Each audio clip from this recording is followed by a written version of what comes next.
everyone and welcome to the next in our series of daily origami for YouTube.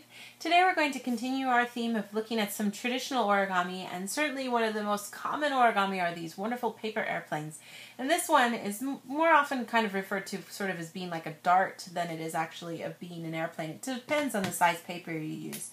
But you do get a really nice sharp point, so gotta be careful. Don't fly this in front of people and poke somebody's eye out. But I'm going to be using paper that is 15 by 7.5 centimeters. So I'm just using half a piece of origami paper, and that's going to give me a really nice, sharp, narrow kind of plane or dart.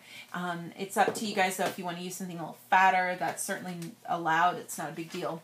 But this is the paper we'll be starting with here. I'm going to start with my color side facing down.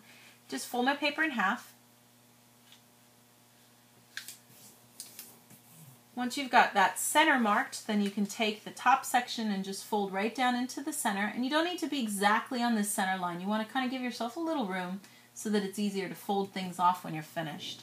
But I'll get that part folded over. I'll do the same thing on this side too. And then once I've got both of those folded, I'm going to take that new edge that I made and fold it towards the center as well. I'm going to try to do it so that this paper doesn't shift. That can be tricky.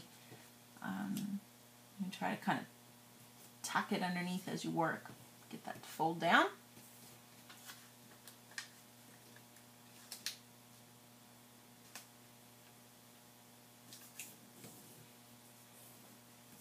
Got both of those sides folded over. Then I can just take everything and sort of fold it in half. And when I fold it, I want to take everything and bring one side up, for example, here. And then I'm just going to bring this side down. Now you can choose, how much of a base you want to hold on to. That'll change how big your wingspan is if you want to make it more narrow. But it's a little tricky to see as you're folding to make sure it's straight. So what I like to do is kind of turn everything over, just sort of take the whole thing here and push it up. And keep this, start over here, keep this part lined up first. Once you get that going, then you can smooth it out and you'll get a nice kind of parallel crease.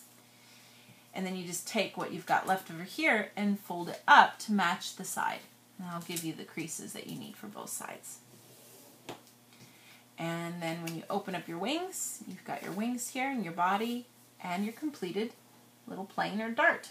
And that's kind of the finished deal. So the finished thing is about 15 centimeters, of course, and then depending on how much space you give yourself here for this part, that's kind of arbitrary, but my wingspan there is about 5.5 centimeters, just to kind of give you an idea.